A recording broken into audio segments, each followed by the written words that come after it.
যিনি ক্ষমা করেন তিনি শান্তিতে থাকেন। প্রিয় বন্ধু, আপনাকে অভিনন্দন। নীরব অন্তর মেডিটেশন ইউটিউব চ্যানেলে এই চমৎকার অডিও ক্লিপটি শুনতে আসার জন্য। আমাদের আজকের আলোচ্য বিষয় ক্ষমা। একটা প্রশ্ন করি আপনাকে, আপনার জীবনে এমন কেউ কি ছিল যাকে আপনি কখনোই ভুলতে পারেননি? শুধু তার একটা কষ্টের কথা মনে হলেই বুকের মধ্যে মোচড় দেয়।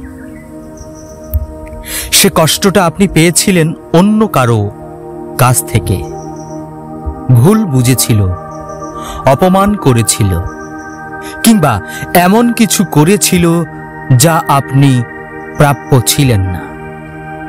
তবু আপনি হয়তো আজও সেই মানুষটিকে ক্ষমা করতে পারেননি। কিন্তু একটা কথা কি জানেন? ক্ষমা করা মানে কষ্টকে ভুলে যাওয়া নয়, বরং কষ্টের দাসত্ব থেকে নিজেকে মুক্ত করে ফেলা।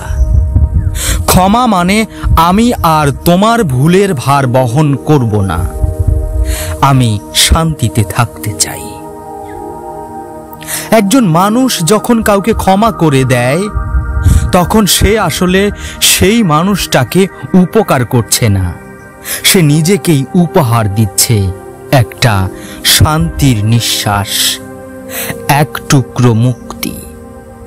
বিজ্ঞানও বলে ক্ষমা করতে পারা মানুষদের হৃৎপিণ্ড সুস্থ থাকে, রক্তচাপ কমে, ঘুম ভালো হয়, আর সবচেয়ে বড় কথা, মন শান্ত থাকে, হাসি মুখে থাকা যায়, আর নিজের ভেতরের ভারটা হালকা লাগে।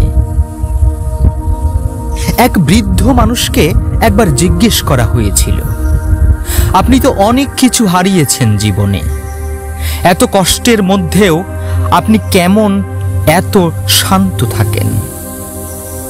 তিনি মুচকি হেসে বললেন, আমি কাউকে কাঁধে বয়ে রাখি না, কেউ কষ্ট দিলে আমি তাকে ছেড়ে দেই। আল্লাহ আছেন বিচার করার জন্য, আমি তো শুধু শান্তিতে থাকতে এসেছি।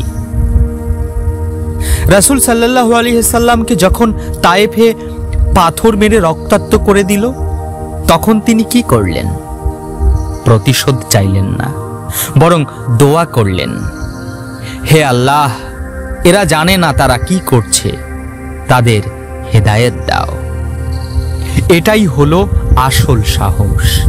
ক্ষমা করতে পারাটা দুর্বলতা নয়, বরং শক্তির সবচেয়ে মহৎ রূপ। জীবনে আমরা অনেক কিছুকে ধরে রাখি, অভিমান, কষ্ট, রাগ, ঘৃণা, কিন্তু এসব ধরে রেখে আমরা কাকে শাস্তি দেই জানেন? নিজেকেই। কারণ আমাদের মন হয়ে ওঠে একটা বিষাক্ত গুদাম ঘর, সেই ঘরে আলো ঢোকে না, শান্তি আসে না। কিন্তু যার হৃদয় মুক্ত, যে মানুষ ক্ষমা করতে জানে, সে মানুষ আসলে প্রতিদিন নিজের অন্তরে একটা নতুন সূর্য উঠতে দেখে। আপনার জীবনে যদি এমন কেউ থেকে থাকে যার কারণে আপনি আজও কাঁদেন, জ্বলেন, দুঃখ পান, তবে এবার একটু চেষ্টা করুন, ক্ষমা করে দিন তাকে। Not for them but for you. ক্ষমা যে করে সে হারে না, বরং নিজের অন্তরেই জয় পায়, দূরে ঠেলে দেয় কষ্টের ছায়া, শান্তির আলোয় পথ খুঁজে পায়। আপনি যদি চান আপনার অন্তরটা ধীরে ধীরে হালকা হোক, জীবনটা একটু একটু করে শান্ত হোক, তাহলে নীরব অন্তর মেডিটেশন চ্যানেলটিকে সাবস্ক্রাইব করে পাশে থাকুন। নতুন প্রতিটি পর্বে চলুন একসাথে সন্ধান করি একটি শান্ত অন্তরের। শান্তি থাকুক আপনার ভিতরেও বাহিরেও।